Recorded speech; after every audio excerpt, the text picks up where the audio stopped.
All protocols being observed, I want to appreciate the management of this center for inviting me to speak on this topic. Of course, this is what I love doing. Thank you very much. I think I'm not confident. Can I have this? Of course, this is what I love doing, and I'm really happy to be in our midst this evening. Thank you very much. Like the special advisor to the Honorable Chairman of Epidemiology rightly said, that our DG has actually done the job. Because he read, he practically presented my slide. But of course, I'm just going to touch on some other social aspects that to dot some highs and then to cross some T's. Thank you very much for having me. So we'll be looking shortly, I'll be taking us through parenting 21st century youth in a drug-full society. What parents must know. You know, give it to us, our generation is not like that of our parents, in which the world seems to be more calm and more welcoming. But of course now, we are raising our children in a more hostile community and generation. And so, parents, as parents, we also need to be as smart as our words and our kids. Alright, I'll follow this outline. I'll start by as a way of introduction. Addiction may seem like a far off distant problem that may never affect us or our families. In fact, in the last 10-15 years in this country, we see substance use disorder as a big aspect of medicine. And rehabilitative medicine is something that we say, oh, it's something of Oyinbos and all that. But now we now know that it's very, very much close to us. If not affecting any members of our family, we have a neighbor that is affected. The reality is that millions of parents across the world are facing the nightmares of having a loved one addicted to drugs every single day. Parents, however, react to pain in many different ways. Some may be enabling. Enabling the child simply means some might just say, don't kill me, do what you want to do with your life. Some may try to fix the situation, of course, a very difficult one to fix for that matter. And then by absorbing their consequences, turning a blind eye to the problem, or even just hoping that their addiction will go away on its own.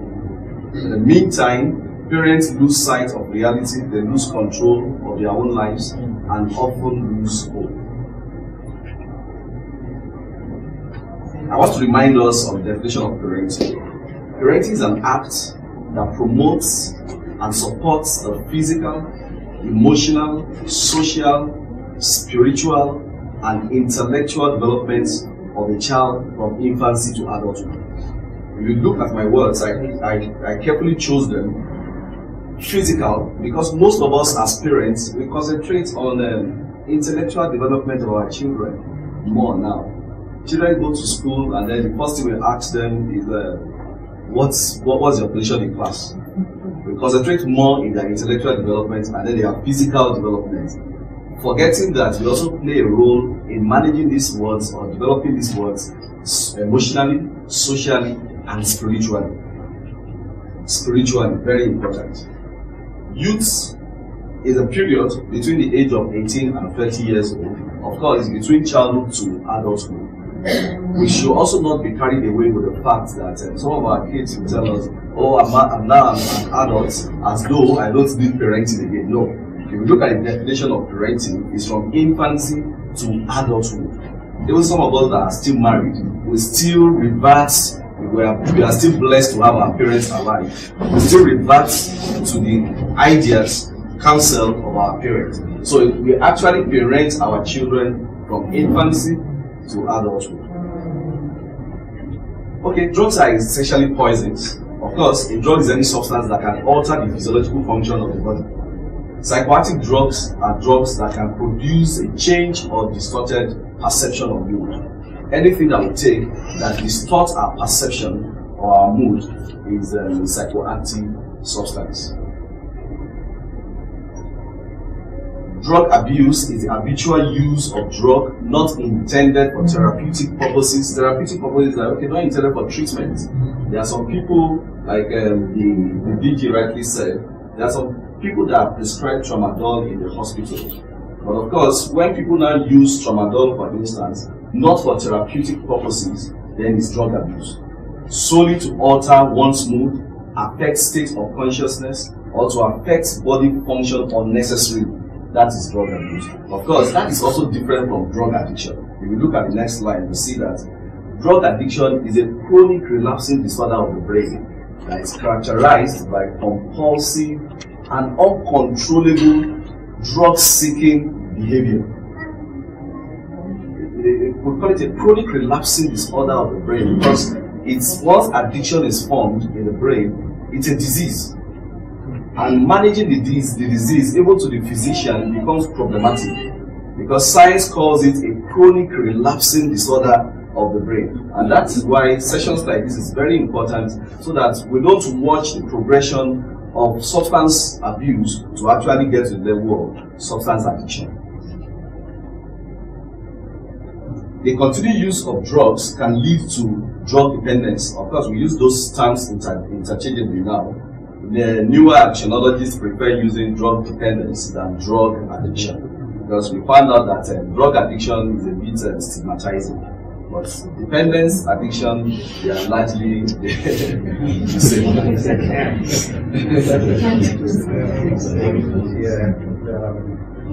Okay, like I said earlier, drug dependence is the situation or condition that a person finds himself in which he uses or abuses a drug to the point that the drug becomes the main focus of his life.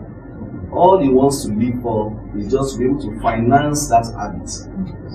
Some will be working in very, very posh organizations and parastatal, get their salary just to fund the drug. Cars, spoiling their car is not a problem, eating is not a problem. All they live for is to be able to fund these habits. Taking a drug becomes a compulsion and a necessary habit. You know, it's at that point of dependence that like some of my clients say it's like an evil spirit comes upon me when the cravings come. It's like I'm Janu came. Yeah, but of course at that point the brain is damaged to the point of only living to satisfy the cravings of substance. Of course, we have physical dependence and psychological dependence. In physical dependence, the body does not want to function again without the presence of the drug. And then psychological dependence, this person believes that he cannot live a normal life again without the presence of the drug in the system. Okay, I think I've said this. Is drug addiction a disease? Yes, it is a disease of the brain. I know this is actually the part of the suffering of a drug abuser or a drug addict. You see, some of my clients, give it to them when they develop this disease, they are also tired of using. Some cry in your office and say, "Doctor, I don't want to do this again," but they still find themselves doing it. But you know, pathetically enough, we see even family members now throwing them away as though it was their making. Let me clarify this also, so that you will understand. Substance use is the making of the person. Starting to use a drug or a psychoactive substance, you take yourself to use, or you allow yourself to be influenced to use. But when dependence arises, when addiction arises, it's no longer the person's fault now, it's now a disease. It's as though someone has a kidney problem. God forbid, if someone has a kidney problem, we'll all raise money here to support. But in mental illnesses, especially drug dependence or drug addiction, we simply throw the person away and say, if you like, go and kill yourself. Failing to realize that this person has developed a mental disease and needed to be managed via psychosocial.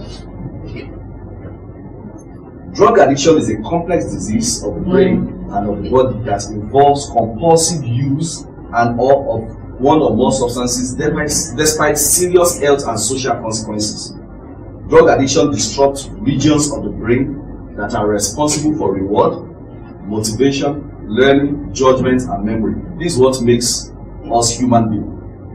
The part of the brain that makes us human beings is a part of the world that I know that I have to struggle to succeed. And when I succeed, the brain rewards me for the success, naturally, by releasing dopamine. Motivation, waking up in the morning, and then I'm motivated to go about my lawful business. Of course, learning, judgment, like our DG said, impaired judgment is one of the major effects of substance abuse. And then, of course, memory. People come to the facility with memory loss. So you can see these vital areas of the brain, the frontal, the prefrontal cortex, and all the other centers in the brain are the centers that actually make us human beings. The centers that make us to interact with, among ourselves as social beings. It damages various body systems as well as families, relationships, schools, workplaces, neighborhood. The consequences of untreated drug addiction often include other physical and mental health disorders that requires medical attention. I won't bore us with the epidemiology because our DG has actually gone through most of my slides. It's no longer news that 40.3 million people by 2016 between the ages of 15 and 64 are hooked on one substance or the other in Nigeria. And then, of course, 1 of every 4 users is actually a woman in Nigeria. And then in 2018 alone, Kano State consumed 3 million bottles of codeine in a day. 3 million bottles per day of codeine. But of course, the risk factors of developing drug addiction, drug abuse. Lot of risk factors in our current society. We should give it to our children that even the youths, the way we are growing now as youths, is not the way our fathers grew. That is the truth. Nobody goes plucking mango again on the tree. Who does that in Abuja?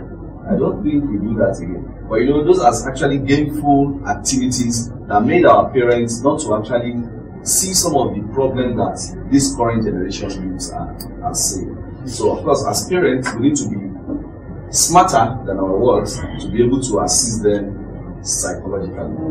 Of course, school, lack of basic education on illegal drugs. I know that NDLEA now, they want to incorporate substance use disorder or substance abuse as part of curriculum in primary and secondary schools.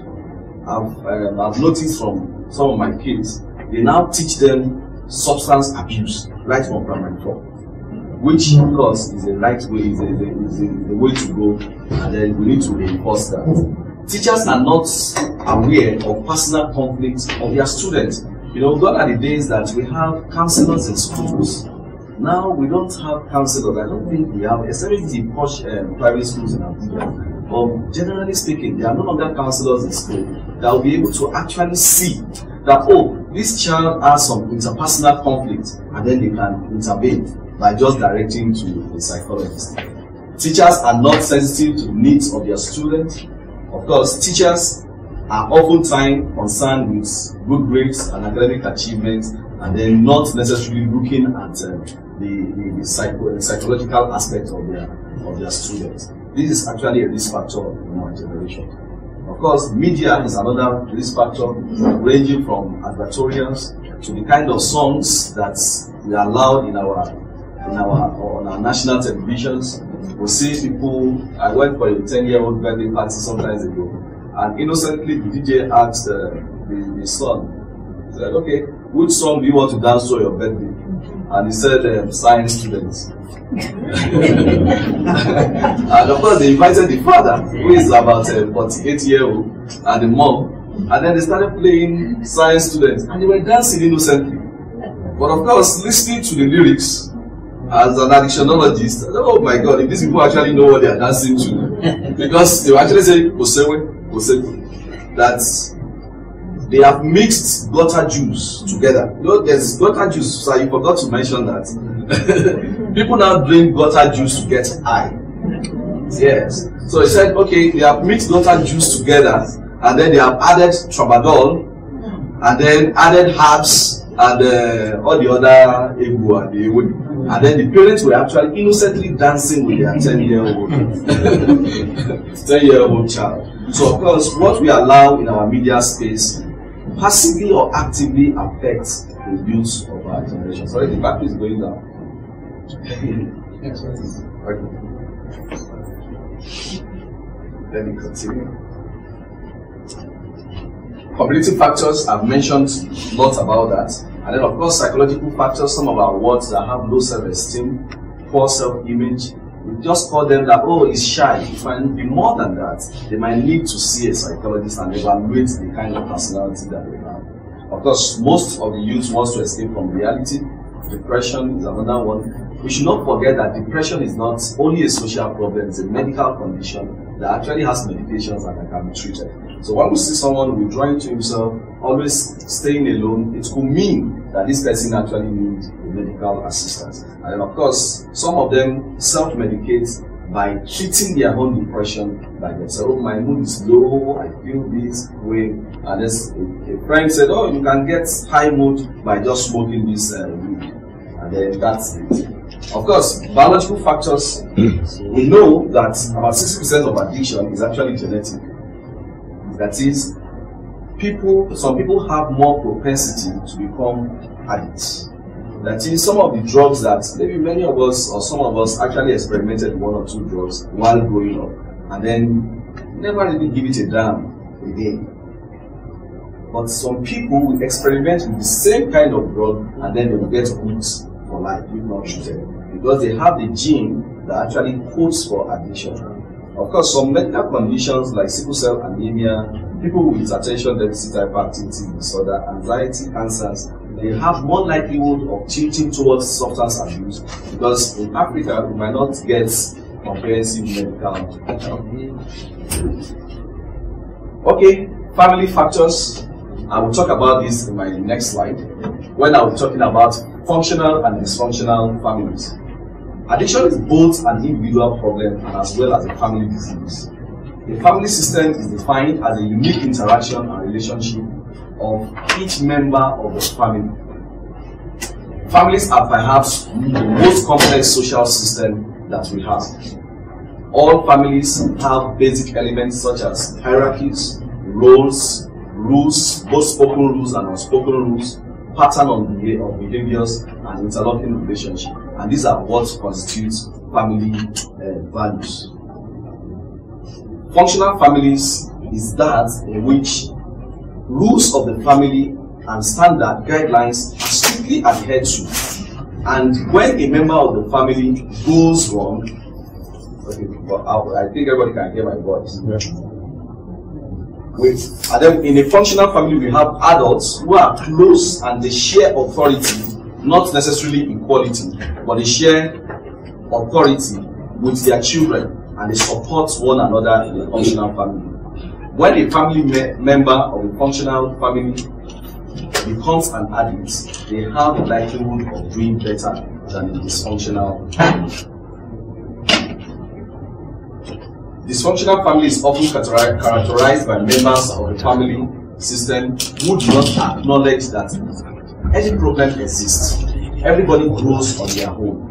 Do not talk about problems, either communally or individual problems. Everybody shy away from the problem. They learn not to express emotions and needs or their needs, and then they learn how to become survivors in a dysfunctional family. Every child learns how to survive on its own. They suffer a loss of individual's identity, experience interruptions in emotional development, especially for children and their youth. The classification of drugs, I won't really dwell on that because our DJ has really done much about that. Of course, we have sedatives, opiates, stimulants, hallucinogens, lots of them that he has talked about. The other brands, like mentioned, skunk, is actually a combination of marijuana and cocaine. Arizona is another brand. There are different names now that are popping up. Of course, methamphetamine is another drug that is common in Nigeria. I think there was an NDLEA video I watched recently that they rebranded methamphetamine. They actually rebranded the name of another drug. And so it will pass through all the clearance. Meanwhile, what is actually inside the sachet is methamphetamine, of course, which is a deadly drug. Cocaine is what we're used to that we watch in American movies those days. When you see somebody sleeping in white powder, but that's cocaine and it's pretty expensive. But you know, what has actually led to the bane of our society now is actually the advent of crack. Because crack is actually an adulterated form of cocaine. You know, the dealers, of course, cocaine is an expensive habit to actually keep. A gram goes to around 18 to 25,000. Which is just like a pinch. But of course, the dealers get the cocaine and then adulterate it. They add baking powder, add kerosene, add all manner of other components to crystallize cocaine and then makes it in larger quantity. And then, of course, as little as the quantity of cocaine that is inside crack is also potent, as addictive as the mother cocaine. And that's why cocaine is one of the most addictive substances in the world. And then we should now know that in our own generation now, you know, people now get addicted to substances without even knowing. I've had a client that it was a girlfriend that just gave him something to smoke, and he started smoking and started going towards the girl every time. And the girl was collecting money from him. And the day he knew that it was cocaine, that was the day he checked himself in the hospital. He said, no, I'm using my salary to treat myself. You mean I've been hooked on crack cocaine? So people now get addicted. We heard of the story of Jos, of a cookie company in Jos, that the NDA busted recently. People order from Jos, they order cookies from Jos. Of course, the cookies was laced with marijuana. So innocently, parents goes to shop and buy those cookies for their children. We have also heard of a crèche in Abuja, where a mother noticed that 25 babies were sleeping at the same time. How could 25 babies, infants, be sleeping at the same time? Can that be possible? The first day, the second day, and then by the time they ran drug tests for all the children, they saw that they were actually positive for codeine. So you see, in the crèche, it gives them codeine to sleep while they relax. And you will think that you are at work, your children are safe in a crèche. You know, that's the kind of society that we have found ourselves. Of course, ecstasy, alcohol, there are also other substances that are abused. Locally abused substances, people abuse 10 days old urine, dry properly, hypo-bleaching lacacera, tom-tom lacacera, burnt bitumen, dry plantain, burnt tires, varivera, lizard dung, sniffing of gutter and of toilets, gums, and also all manner. Okay, the signs of addiction, I won't really bore us with this, but of course the major areas that I want us to understand is actually the basal ganglia, the amygdala process, and then of course the prefrontal cortex. These are the areas that actually make us human beings, and we see drug substance of addiction are directly affecting these areas. Thank you very much. Progression of drug use. How does it progress? Nobody bargain for addiction. I've had to handle some clients that will tell me, oh, no, how will I sell my car to do drugs? Am I crazy? But of course, we've seen people do it day in, day out. Of course, nobody bargained for that.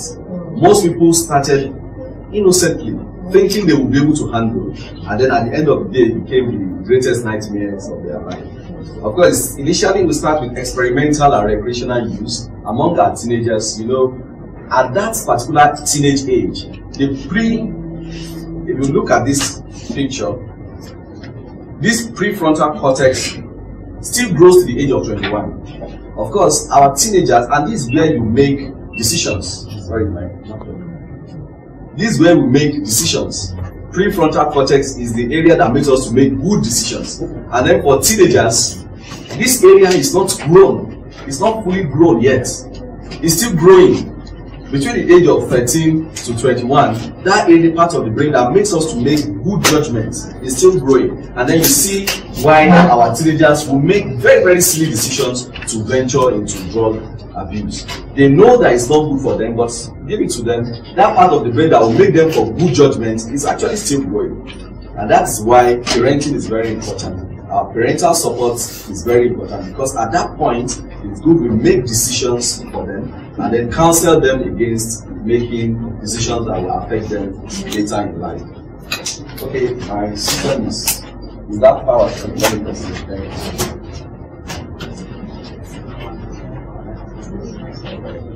Okay, yeah, no problem. So experimental and recreational use, that's the initial bargain of everybody. But of course, worsen over time. So people use substances circumstantially or occasionally. Oh, when I couldn't sleep, then I had to use this substance to sleep. When I couldn't do this, I have to, that's circumstantial use. Still controlling the use of drug. But of course, regular or intensified use, now this person now sees that the pain that I was using it for, I cannot do without the pain again. The pain will always be there if I don't see this drug. And then they will become regular users of those substances. And before they know it, they become compulsive users and addictive users. And it's at this point that medical treatment is important. Okay, common signs of drug abuse. Lots from head to toe, lots of. But of course, the ones I picked out are the ones that the family can easily pick, not the technical ones. Of course, weight loss. This young chap is eating very well, eating voraciously, but yet still losing weight. Then we should be watchful. Some of them, you will see their eyes get sunken.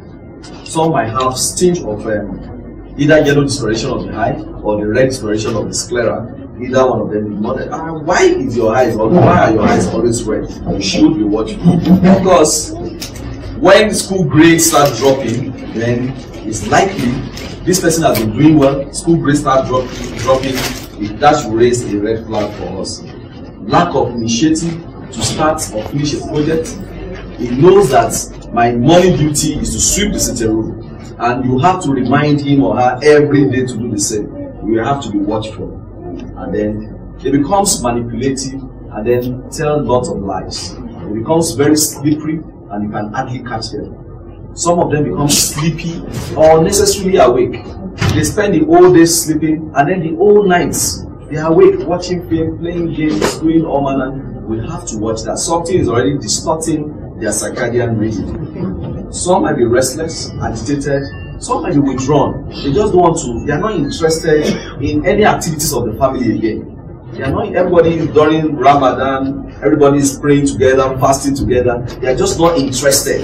Not just interested. Have you prayed? I've done my prayer on my own. Have you eaten? I've eaten in my room. Then we have to be watchful about that.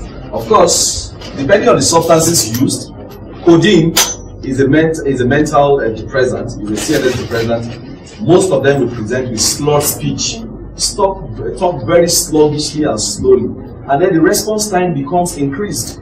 You ask, what is your name? Say, are you asking me what is my name? Okay, my name is, you understand, you should be watchful. If you ask somebody, what is your name? I'm Adeshina.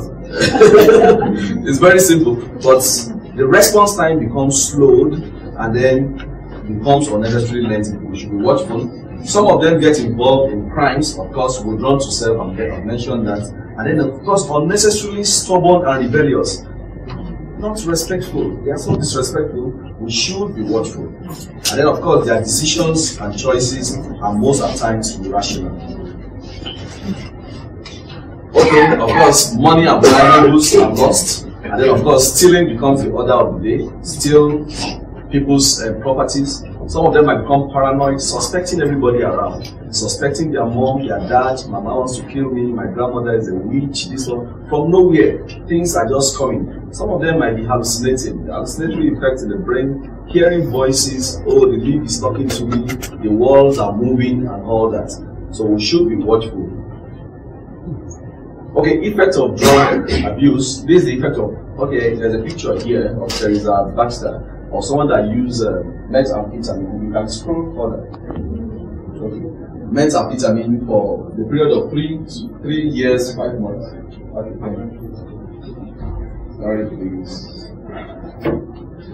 Still good.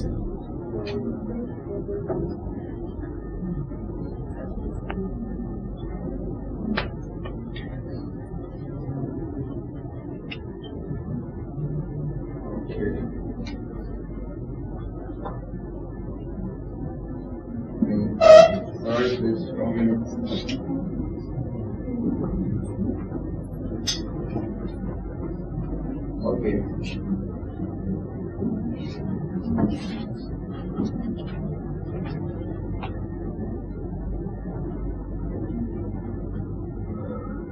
Okay, yeah. So here is a pressure picture of not here.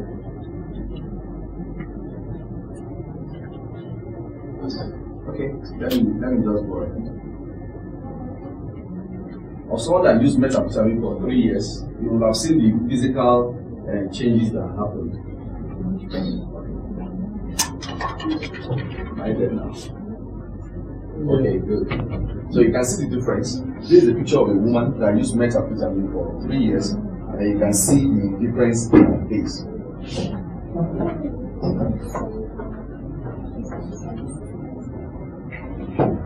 Consequences of drug use and addiction. Of course, our DJ has gone through everything.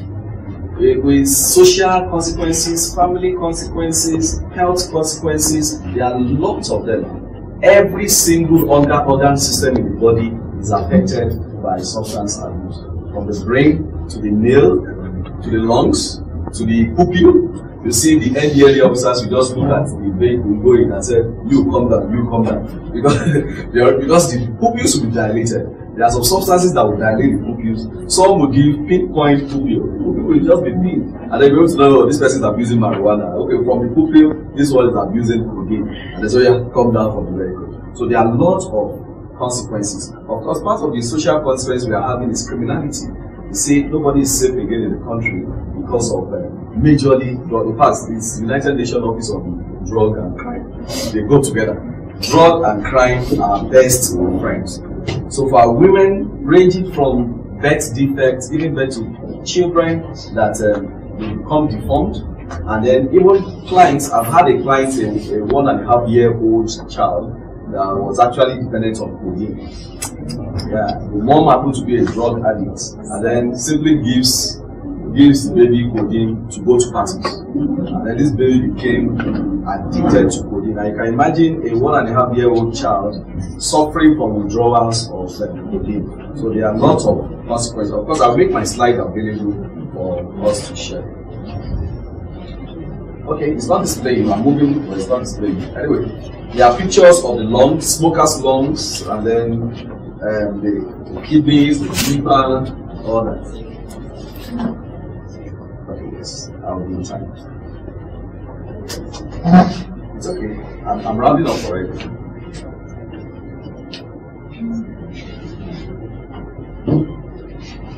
Okay, the way forward. Way forward for substance abuse or drug addiction is actually prevention. In fact, when they said prevention is better than cure, I think it's mostly applicable here. Prevention is easier, is cheaper, is more interesting than trying to cure drug addiction. Of course, primary prevention, like what we are doing now, sensitization of the public, targeting groups that have not started using drugs, encouraging them not to venture at all.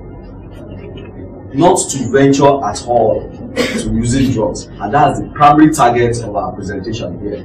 And then, of course, that will go to mass media, family units, getting back home and sensitizing our children not to venture into any illicit substance. Of course, the second level is secondary prevention. At this level, it consists of uncovering potentially harmful substances that's abused and the people that are already using them. To be able to identify users that are not yet addicts. At the secondary level of prevention, you can be able to salvage most of them. Of course, the tertiary level of prevention is for damage control.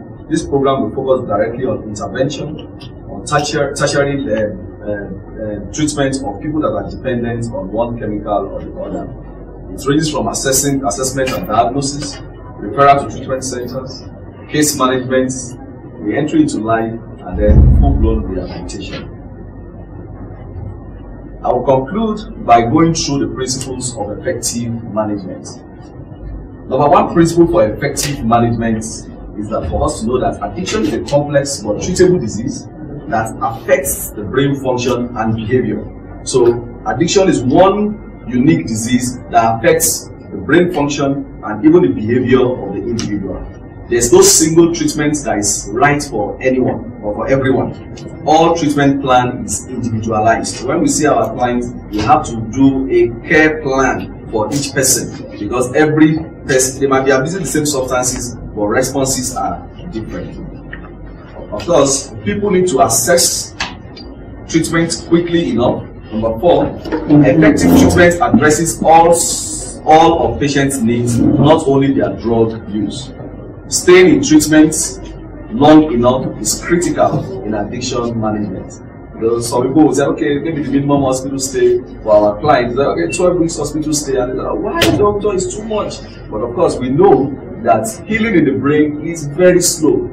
For each stick of cigarettes that we smoke, we burn millions of neurons. Not to talk of crack cocaine or marijuana. Millions of neurons are destroyed, and these neurons, once destroyed, we can't recover them back. But of course, what we do medically, through medical detoxification, is to actually identify, okay, the sick neurons, how they will not progress to become permanently damaged, but not to regain back the old ones, the ones that are damaged. Also, we know that treatment must not be voluntary to be effective. You know, one thing that most of the parents think is that, oh, we'll cancel our children till they are willing to come into therapy. It's not always like that. Treatment does not necessarily to be voluntary to make it effective.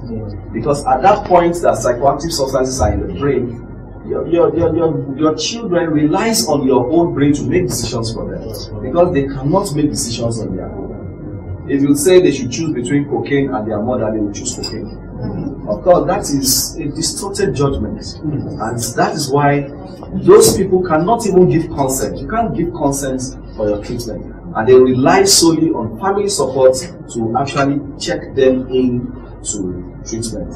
Medically assisted detoxification is very important in the long-term outcome of our clients. All right, in conclusion, I will talk about the myth of addiction. I know that I will make that session interactive, because I know that everybody has heard of one myth or the other about addiction. I've had people that will tell you that, oh, tramadol is a sexual enhancer. Of course, that's a myth. That is not true.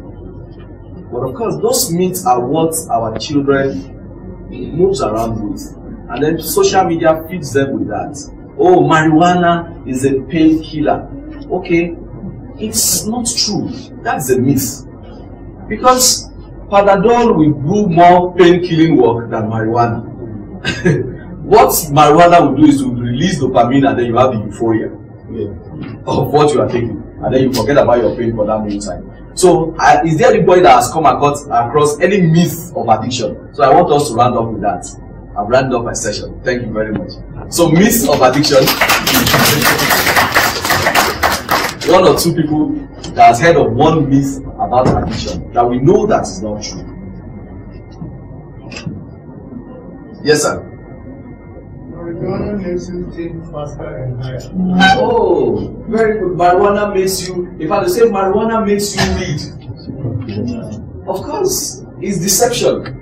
You read and then you forgot that it destroys memory center.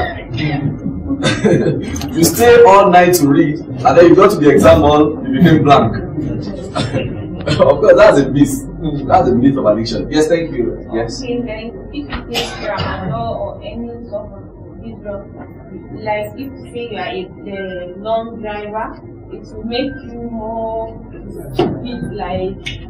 Okay, it makes you stay awake. Okay, actually, you know, there are some substances that will keep awake. There are some substances that will sedate. So that might not necessarily be a myth. It might mean that, okay, it's a reality. Because if you take codeine, you're likely to be drowsy. If you take something like marijuana, people that take marijuana, it makes them alert. Of course, alert and then become restless at the end of the day. Okay, we can adopt that as a myth of addiction. Okay, I think with this, I will leave us with our questions. So if there are any questions, we can ask. Thank you very much. Yes, thank you very much, Dr. KUNLE Adeshina. Because we have the second expert, we leave questions after the second expert has been